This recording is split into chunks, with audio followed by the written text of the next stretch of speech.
Bueno, a continuación vamos a dejar nuevamente al hermano Ariel. Bienvenido, Ariel, a la reunión de hoy. Le dejamos con él en este momento, recordando el título del tema de esta tarde: el santuario en los evangelios. Muchas gracias, hermano Efraín. Me uno en los saludos, también en el agradecimiento por haber continuado en nuestro seminario. Esta es la cuarta noche, significa que desde ahora en adelante estamos cruzando. Cuando terminemos la sesión de hoy, estaremos cruzando la mitad del seminario. Ya. Se ve. Muchas gracias. Bien. Como es nuestra costumbre ya, vamos a hacer un repaso de lo que aprendimos ayer. Hoy estudiaremos el santuario en los evangelios, tal como fue mencionado al principio. El texto para hoy se encuentra en Juan capítulo 2, verso 19, que dice: respondió Jesús y les dijo, destruid este templo y en 3 días lo levantaré. Entonces, el tema de hoy, al igual que ayer, no vamos a estudiar los elementos del santuario uno por uno, sino que vamos a ver el santuario en un contexto, en donde el santuario es participante de otros elementos que están alrededor, como era el día de ayer en la profecía. Hoy lo veremos en la vida de Jesús, o en la vida de Cristo, porque de eso se tratan los evangelios. Entonces, en términos de simbolismo, hoy día la lección va a ser mucho más sencilla. Tiene mucho menos símbolo, muchos detalles menos que explicar, pero con grandes lecciones espirituales. Así que procedamos entonces a estudiar qué vemos en los evangelios, el santuario. ¿Dónde lo vemos? Obviamente, si los evangelios hablan de Cristo, vamos a estar buscando en la vida de Cristo dónde estuvo el santuario. Y el santuario comienza desde muy pequeño en la vida de Cristo. En Lucas 2, 21 al 38 habla de cuando Jesús es llevado al templo para ser consagrado. Como ustedes saben, como todo israelita, fue circuncidado al 8º día. Luego de la purificación de los padres, lo llevan al santuario, donde es consagrado, donde también se anota su nombre en el libro de los registros, y por eso que los israelitas siempre saben las descendencias, hijo de quién, hijo de quién, hijo de quién, porque llevaban un registro ordenado de los nacimientos. Y lo interesante de esta historia es que aparecen un par de personajes muy interesantes, ¿cierto? El primero es Simeón. Tengo la impresión que podría haber sido levita, pero por lo menos Lucas no lo dice, dice que era un hombre, eso es todo lo que dice. Que Dios le había dicho que no iba a morir sin antes ver al Mesías. No recuerdo exactamente la expresión que se utiliza, pero eso es lo que quería decir. Y profetiza, da la bendición a Jesús y profetiza que Jesús sería razón de tropiezo para muchos, pero de levantamiento también para muchos. También aparece Ana, la profetisa, y también le habla a otros acerca de Jesús en ese momento. Y uno puede preguntarse, ¿qué relevancia tiene esto de la consagración? Era un rito, uno puede decir un rito israelita, un rito judío, aunque era israelita, pero más que eso, fue de hecho instituido por Dios con una razón muy importante de revisar. Entonces, en Éxodo, justo después de la Pascua, justo después de que el Señor mata a todos los primogénitos de los egipcios y de quienes no cumplió con la orden del Cordero Pascual y pincelar los dinteles de las puertas con la sangre del Cordero, y todos los primogénitos se salvaron dentro de la casa. El Señor le da esta instrucción a Moisés: conságrame todo primogénito. Luego dice, mío es. El versículo 12 dice, dedicarás a Jehová todo aquel que abriere la matriz. Y el versículo 14 nos da la razón. Dice, cuando mañana te pregunte tu hijo diciendo, ¿qué es esto? El de consagrar al primogénito, le dirás, Jehová nos sacó con mano fuerte de Egipto. Esa es la razón. ¿Por qué? Porque el primogénito viene a ser un simbolismo de Cristo. Ese es el sentido. El Señor nos saca, nos extrae de Egipto, donde el pueblo de Israel era esclavo, pero a través de Jesús, el primogénito de la creación, Él nos puede sacar del Egipto del mundo, del pecado, de la esclavitud del mundo.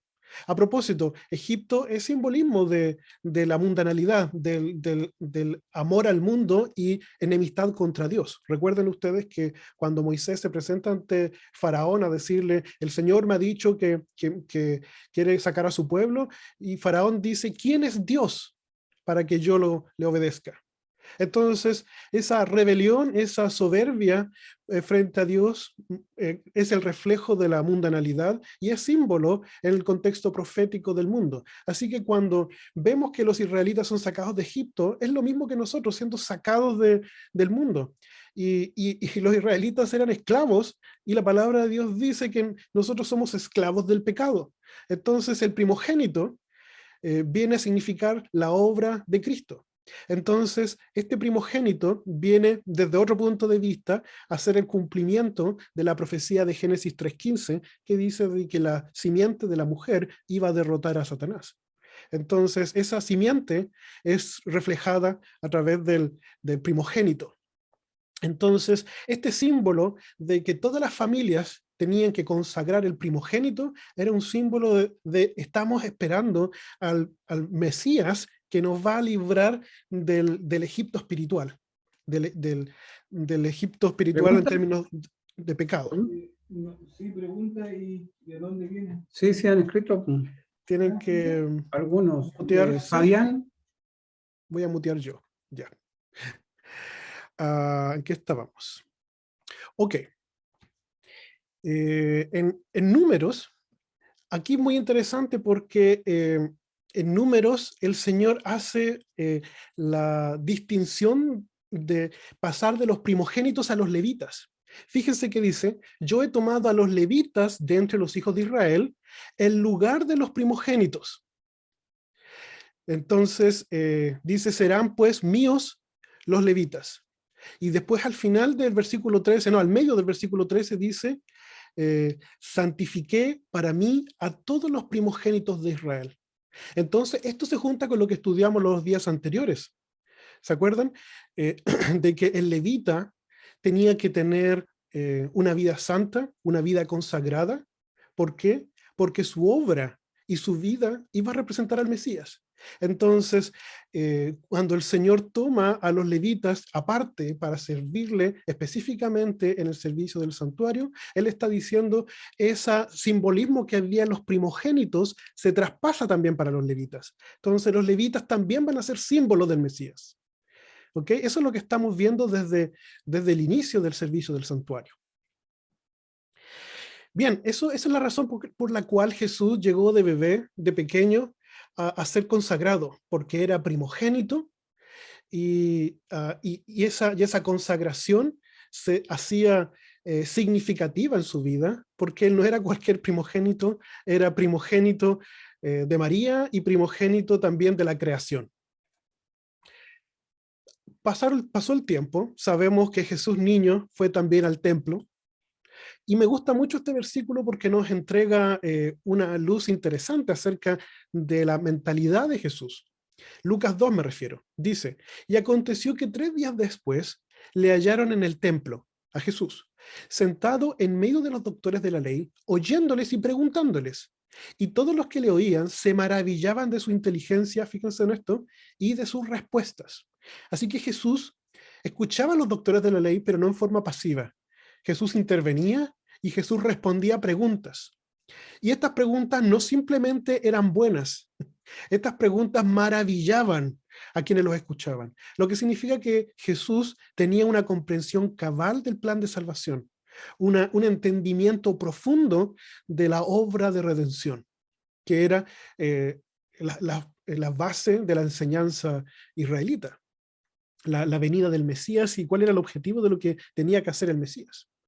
Y tenemos a Jesús después, ya al final de su vida. Y aquí en Juan 18 estamos en cuando Jesús está siendo enjuiciado para luego ser crucificado. Y el sacerdote le pregunta como diciendo, ay, ¿cuál es esa doctrina que tú estás enseñando? Como queriendo decir que Jesús enseñaba cosas extrañas. Y Jesús dice, yo públicamente he hablado al mundo. Siempre he enseñado en la sinagoga y en el templo, donde se reúnen todos los judíos, y nada he hablado en oculto. Aparte de decir Jesús aquí de que no tiene ninguna doctrina extraña ni oculta que le haya estado contando a un grupo como armando una secta, sino que todo lo que decía era público. Lo que es relevante en esto, para que yo quiero destacar en realidad, es que Jesús tenía una participación activa predicando tanto en el templo como en las sinagogas. Como ustedes sabrán, no es lo mismo, una sinagoga es un lugar de culto, así que había sinagogas en todas las ciudades, pero templo había solo uno, ¿sí? En Jerusalén. Entonces, está diciendo Jesús que participaba activamente predicando, que era que es como lo que cuando vemos a Jesús de niño, es como un preámbulo de lo que va a hacer Jesús en su ministerio, participar y predicar y enseñar en el templo. Así que la vida de Jesús también estuvo centrada en el templo y era evidente. ¿Por qué? Por, vamos, no lo voy a decir, voy a comentarlo al final de la sesión de hoy, pero yo creo que muchos de ustedes ya tienen como la idea. Bien, ahora quiero destacar un evento que es significativo. Tiene una enseñanza espiritual relevante, y es cuando Cristo limpió el santuario. Como ustedes saben, el santuario fue limpiado 2 veces. A veces nos tendemos a confundir si no nos ordenamos mucho. Por ejemplo, yo cuando niño pensaba que Jesús había multiplicado el pan y los peces una sola vez, pero luego me di cuenta que Jesús les dice a los discípulos en un bote de que se cuidaran de la levadura de los fariseos, y los fariseos dijeron, perdón, y los discípulos dijeron, nos dice eso porque no trajimos pan, y en ese momento Jesús les hace un resumen de las 2 veces que multiplicó el pan. Bueno, uno puede pensar también de que Jesús limpió el templo solo una vez y que sale en distintas partes del evangelio, de los evangelios, pero en realidad fue 2 veces. La primera vez fue al inicio de su ministerio. Ahí donde ustedes ven en Juan 2, Jesús se ha bautizado, Jesús ya participó de la boda donde convirtió el vino en agua, y Jesús limpia el templo a esta altura de su ministerio. Quiero que nos pongamos un poco en los zapatos de Jesús, o las sandalias en este caso. Piensen de que el templo es el edificio, el lugar más santo que está en toda la tierra. ¿Por qué? Porque en ese lugar se manifiesta la gloria de Dios. Ese lugar cumple el objetivo mencionado por Dios en Éxodo 25:8, que fue un texto que vimos el primer día, que es que Dios se va a unir con el hombre. Ese es el objetivo del templo. Alguien que vea el templo tiene que llevar su mente a esa idea.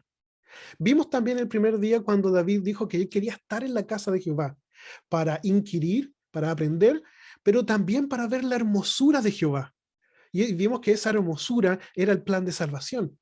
Entonces, comprendiendo la solemnidad y la pureza que merecía el lugar, pongámonos los zapatos de Cristo, en sus sandalias, y entremos al santuario, y podemos imaginarnos que había olor animal, a excremento quizás, habían gritos, habían carcajadas, había gente gritándose de un lado a otro, había mucho ruido por moviendo cosas. Podemos imaginar que como se vendían animales, podíamos pensar de que había comercio, y ese comercio probablemente había mucho fraude. Probablemente los animales tenían sobreprecio. Podíamos imaginar que estos animales también no cumplían las condiciones de perfección que el santuario requería. Entonces podemos imaginar todo este contexto frente a Jesús y la frustración que debe haber generado en su corazón el ver esto, el ver lo que debiese ser un reflejo de la gloria de Dios convertido en una cueva de ladrones, como él lo mencionó en la segunda ocasión. Entonces, esta es la primera ocasión donde Jesús limpia el templo. Lo interesante es que esto se parece mucho a una profecía de Malaquías. Creo que me acompañen con la lectura aquí. Dice, he aquí yo envío mi mensajero, el cual preparará el camino delante de mí. Ustedes saben que ese es Juan el Bautista. Y vendrá súbitamente a su templo el Señor. Vendrá a su templo el Señor, a quien vosotros buscáis. Y el ángel del pacto, ángel recuerde que es mensajero, y el ángel del pacto a quien deseáis vosotros, Jesús. He aquí viene, ha dicho Jehová de los ejércitos. ¿Y quién podrá soportar el tiempo de su venida? ¿O quién podrá estar en pie cuando Él se manifieste? Porque Él es como fuego purificador y como jabón de lavadores. Y se sentará para afinar y limpiar la plata, porque limpiará a los hijos de Leví, que eran los que ministraban en el santuario. Los afinará como a oro y como a plata, y traerán a Jehová ofrenda en justicia. Se parece mucho. Probablemente se esté refiriendo a eso. ¿Cuál es la segunda limpieza? La segunda limpieza está al final del ministerio de Jesús, cerca de la semana de la pasión. ¿Qué pasa en esta situación? Hay un evento interesante. En la primera limpieza del santuario, Jesús dice, la casa de mi Padre. En la segunda vez que Jesús limpia el santuario, utiliza otra expresión, que es mi casa. Y lo que es interesante acá, que después de esto Jesús sale del santuario, y yo me fijé, traté de ver si después de Mateo hay alguna razón para que Jesús haya aparecido en el santuario, o que se mencione, y al parecer no. Al parecer esta es la última vez que Jesús va al santuario. Y él dice, he aquí, vuestra casa os es dejada desierta. ¿Qué significaba eso? Una de las cosas que significa es literalmente la cancelación de los servicios del santuario, porque saliendo Jesús de ahí, sería sacrificado como el Cordero de Dios, y como ustedes saben, la cortina del velo se partiría por la mitad y ya no se podría ver, y ya se veía el lugar santísimo, significando de que el lugar ya no era santo. Ya Dios no consideraba el lugar santísimo como un lugar para presentarse. Y bueno, como ustedes recordarán, en la profecía de Ageo, decía de que ese templo recibiría mayor gloria que los anteriores. ¿Por qué? Porque Jesús caminó en ellos, en este santuario, perdón, o templo. Sin embargo, Jesús sale, dice esta frase, y no vuelve nunca más a ese santuario. Hay una lección espiritual muy profunda en esto. Quizás todos recordarán esta parábola donde Jesús cuenta, una parábola muy corta, donde Jesús dice que un hombre tiene un espíritu inmundo, el espíritu inmundo se va, y cuando vuelve encuentra la casa limpia y ordenada, y sale y busca otros 7 espíritus peores que él, y la condición del hombre es peor que la primera. Lo interesante de esta parábola es que Jesús llama al corazón y a la mente casa. Y nosotros estamos viendo aquí una lección espiritual muy importante cuando vemos que Jesús está dispuesto a limpiar la casa más de una vez. Creo que todos podemos dar testimonio de eso, de que Jesús ha limpiado nuestro corazón, nuestra mente, más de una ocasión. Más de una vez nosotros hemos visto la obra de Jesús en nuestra vida. Y a veces reincidimos y volvemos a practicar el mismo pecado. Lo bonito de la lección es de que Jesús está dispuesto a limpiar nuestro corazón una vez más. Lo sensible de esta lección es de que podemos luchar tanto contra el Espíritu Santo que cerremos la puerta definitivamente y el Señor lamentablemente nos diga, vuestra casa queda desierta porque no puede entrar más a limpiar. Entonces tenemos una lección muy importante acerca de la obra de limpieza en nuestros corazones a través de la limpieza del santuario de parte de Jesús. Hay una curiosidad para mí de que no me había dado cuenta hasta hace poco, de que Salomón fue el que construyó el templo físico, perdón, el edificio sólido del santuario, el primero. Recuerden que venía la carpa de santuario y luego David quiso hacerla, Dios dijo que no, lo hace Salomón. ¿Y quién es Salomón? Salomón es el hijo de David. Y eso es lo interesante, porque uno podría decir que David construyó el templo, pero podemos decir en realidad el hijo de David construyó el templo. Y es muy interesante porque el hijo de David, que es Jesús, por muchas razones. Primero, porque era por sangre hijo de David. Recuerden que José era de la descendencia de David. Jesús nació en la ciudad de David, ¿cierto? En Belén. Y por si fuera poco, cuando, en la siguiente diapositiva creo que lo tengo, por si fuera poco, cuando existe la entrada triunfal, gritaban a Jesús, Hosana al hijo de David. Entonces, muy interesante el tener en consideración que Jesús, el hijo de David, fue el que construye el templo, pero el hijo de David sanguíneo, que era Salomón, construyó un templo físico, y Jesús uno verdadero en el cielo. Entonces, con esta lección acerca de que Jesús construye el templo, nos movemos al concepto de el templo es símbolo del cuerpo de Jesús. No es un símbolo extraño, no es algo inventado, es literalmente mencionado por Jesús. Esto lo vemos en Juan 2. Los judíos le respondieron y le dijeron, ¿qué señal nos muestras ya que haces esto? Respondió Jesús y les dijo, destruid este templo y en 3 días lo levantaré. Dijeron luego los judíos, en 46 años fue edificado este templo, y tú en 3 días lo levantarás. Mas él hablaba del templo de su cuerpo. Por tanto, cuando resucitó de entre los muertos, sus discípulos acordaron que había dicho esto y creyeron la escritura y la palabra que Jesús había dicho. Ustedes se dan cuenta de que tanto las otras personas que estaban ahí como los discípulos no comprendieron el mensaje. Y ayer hablamos también eso, de cuando Daniel no comprendió bien el mensaje. Así que es algo más o menos normal en la Biblia que los hijos de Dios no siempre entienden, por lo menos a la primera, la idea de una profecía, porque esto era una profecía. De hecho, esto iba a pasar en el futuro, cuando Jesús lo dijo. Es muy importante tener esta idea en mente, porque lo vamos a volver a discutir en otros días, en otra sesión. La cosa de que este versículo nos dice de que Jesús define que el templo, el edificio, representa su cuerpo. ¿Y por qué eso es importante?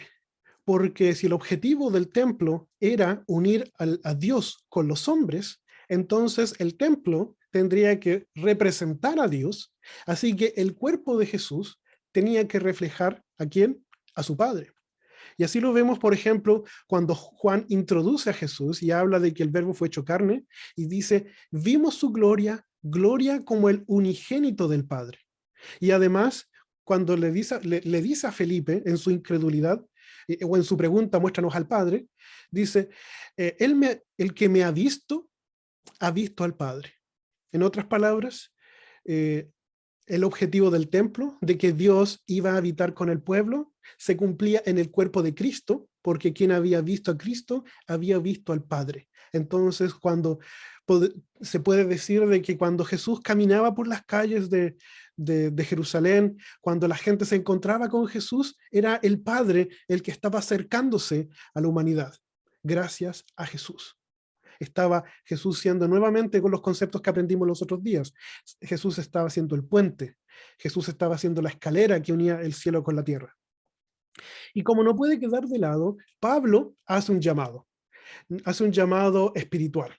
Y dice, y como lo hemos visto en otras situaciones, Jesús tenía esta característica, Jesús espera también esta característica en su pueblo. Y así lo dice muchas veces. Y en este caso Pablo dice, vosotros pues sois el cuerpo de Cristo. Así que en otras palabras estamos diciendo de que Jesús mostraba al Padre. ¿Qué tenemos que hacer nosotros? Mostrar a Jesús. Nuestra vida debe ser un reflejo de la vida de Cristo. La gente tiene que ver a Cristo en nosotros. Jesús dijo, el Padre y yo somos uno. Nosotros también debiésemos decir eso con respecto a Cristo.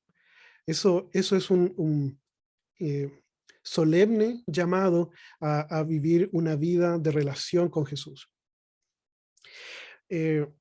es entendible de que los judíos hayan sentido una pena especial por la destrucción de su templo, porque toda su vida y su cultura daba vueltas alrededor del templo.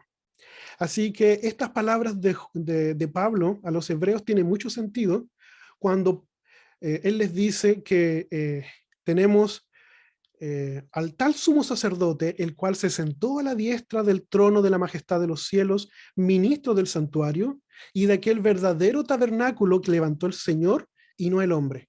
En otras palabras, Pablo está diciendo, tenemos que poner los ojos en el cielo, tenemos que ver las cosas eternas. Es verdad que teníamos orgullo, teníamos amor por el templo, teníamos un afecto especial por ese edificio que lo significaba tanto para nuestra religión como para nuestra cultura, pero ahora tenemos a un verdadero sacerdote en un verdadero santuario. Entonces Pablo dice, no nos concentremos en esto del edificio que vendría a destruirse, sino el edificio que se levantó al tercer día y que es Cristo y está ministrando en el cielo. El último tópico para conversar esta tarde, que es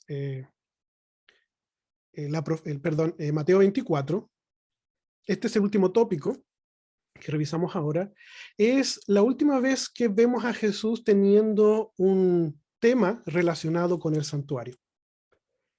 ¿Qué pasa con esto? Está Jesús saliendo del templo, como nos dice el texto, y sus discípulos, tal como había mencionado hace unos segundos, se sienten orgullosos de su santuario. Le dicen al maestro, mira estas rocas, estas piedras que habían sido talladas para construir el edificio, mira estos edificios. Y Jesús dice, de cierto os digo, que no quedará piedra sobre piedra que no sea derribada. Entonces, cuando vemos Mateo 24, yo creo que todas las Biblias, no, la mayoría de las Biblias, las que tienen un subtítulo, arriba dicen eventos del tiempo del fin, o eventos del fin del mundo. Eso dice arriba. Y uno puede preguntarse, ¿es esto real? ¿Es realmente lo que va a decir Jesús en Mateo 24 son los eventos del fin? Porque uno puede cuestionárselo, porque dice, los discípulos no estaban interesados en el fin del mundo, ellos estaban interesados en su templo. Le hablan de su templo, el Señor les dice que su templo será destruido, y ellos le dicen, ¿cuándo van a pasar estas cosas? Bueno, nosotros debemos tener la seguridad de que ese texto sí habla de los eventos del fin del mundo. Uno puede decir, ser los eventos del fin del mundo solo porque tiene una lista de eventos catastróficos, pero no. Literalmente Jesús habla de los eventos del fin del mundo porque a mí me consta, y si me equivoco en eso, que alguien me ayude a encontrar la evidencia bíblica al respecto, de que Jesús no dejó ninguna pregunta sin responder que tuviese relevancia para la salvación, al menos, pero yo no encontré ninguna pregunta que a Jesús se le hiciera explícita y que Jesús la obviara.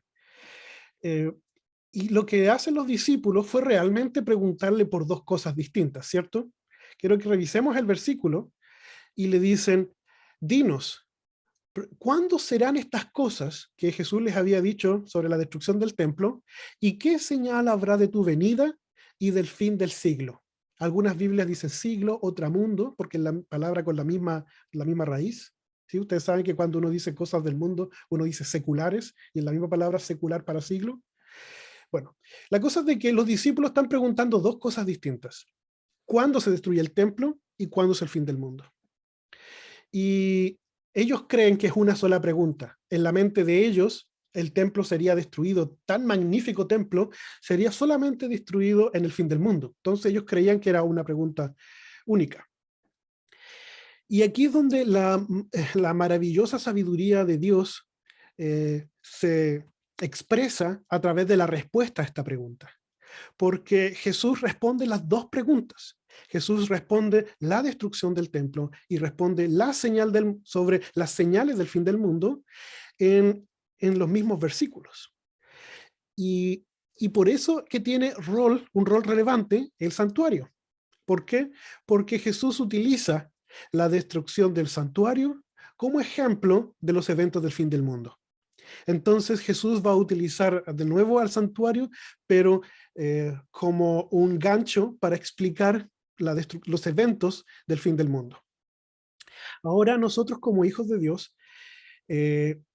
no debemos menospreciar esto. Hay muchas razones, y voy a mencionar algunas pocas, por las cuales debiésemos tener una altísima motivación de estudiar Mateo 24 por nuestra propia cuenta y a través de mucho tiempo, no solamente unos minutos abrir Mateo 24 y leerlo y quedarse satisfecho, no, sino hacer un estudio profundo y extenso. Para empezar, el Señor tuvo a bien de que esta profecía fuese mencionada 3 veces en los evangelios. 3 veces aparecen. Y tiene una razón para hacer de esta forma. No son exactamente las mismas palabras en los 3 evangelios que aparecen aquí. De hecho, hay en algunas ocasiones, en un evangelio se mencionan algunas señales y en el otro evangelio se mencionan otras señales que no están en el evangelio anterior. También hay señales que tienen un nombre en un evangelio y tienen otro nombre en el otro evangelio. En conclusión, estos 3 evangelios, estos 3 trozos de los evangelios deben ser complementados, deben unirse y estudiarse en conjunto, los 3. Y uno puede decir, ¿por qué el Señor dejó estos 3 textos bien largos en los 3 evangelios? Esto es claramente una señal. Dios quiere que lo estudiemos, es algo muy importante, algo así como que si estás leyendo los evangelios y te lo saltaste en Mateo, te vuelve a salir en Lucas, te vuelve a salir en Marcos, ¿sí? Solamente no está en Juan. Entonces, debemos ver lo que el Señor quiere de nosotros, y entonces es estudiar Mateo 24. Otro asunto relevante es que cuando Jesús empieza a hablar, uno puede decir que Jesús le preguntan cuáles son las señales, y Jesús va a decir señal 1, señal 2, señal 3, e ir directo a las señales. Jesús hace una pausa introductoria, dice una frase antes de comenzar con las señales. Y esa pausa dice lo siguiente: mirad que nadie os engañe.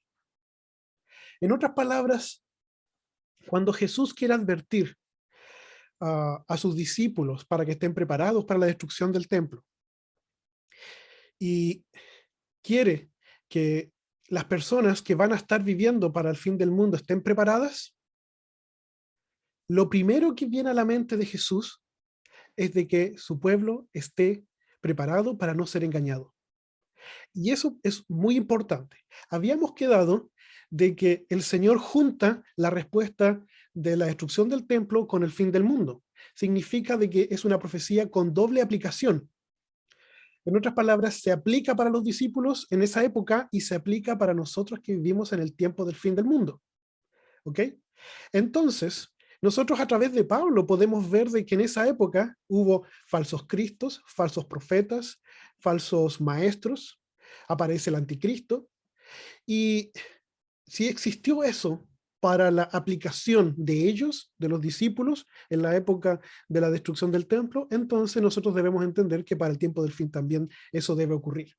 Entonces el Señor va a dar señales, va a dar indicaciones, instrucciones, pero lo primero que establece es que no seamos engañados. Y eso también nos hace pensar en el siguiente punto. Este mensaje no es para el mundo.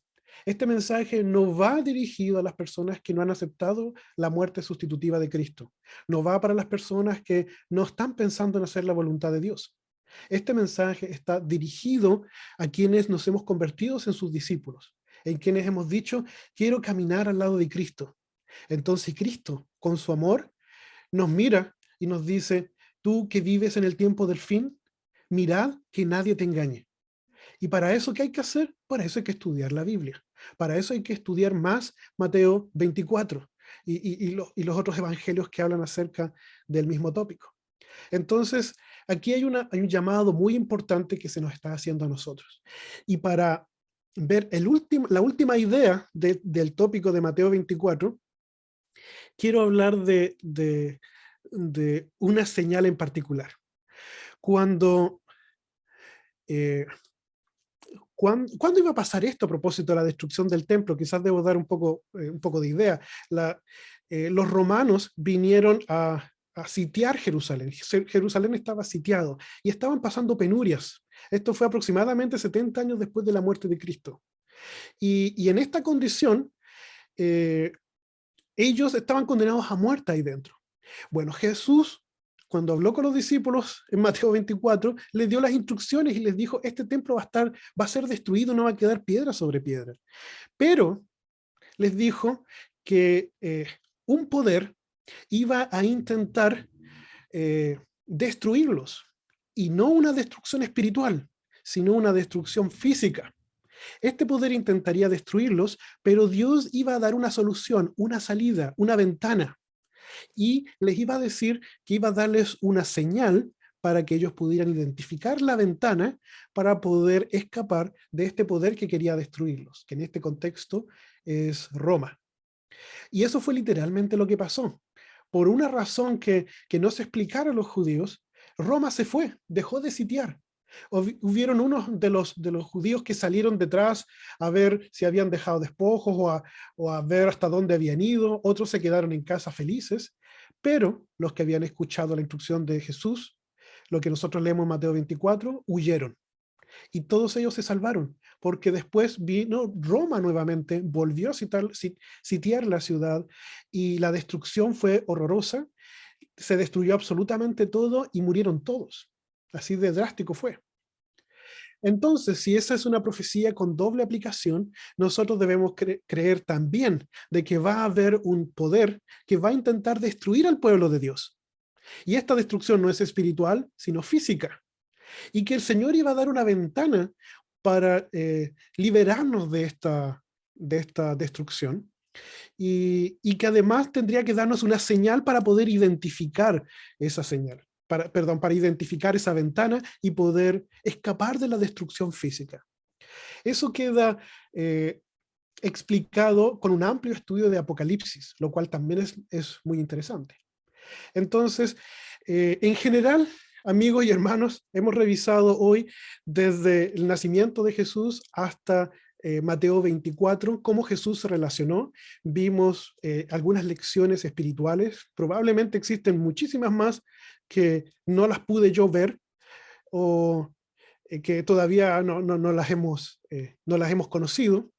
Pero si nosotros somos fieles al Señor y con humildad y oración vamos a estudiar su palabra, y el Espíritu Santo entra en nuestro corazón porque somos humildes al abrir su palabra, el Señor nos va a explicar qué es lo que quiere de nosotros en términos prácticos, en términos espirituales y también como pueblo de Dios en conjunto. Entonces, antes de pasar a el repaso o resumen, y antes de tener unos minutos de preguntas, vamos entonces ahora a tener una parte musical. Voy a detener mi pantalla y voy a parar mi micrófono y dar el paso para la parte musical.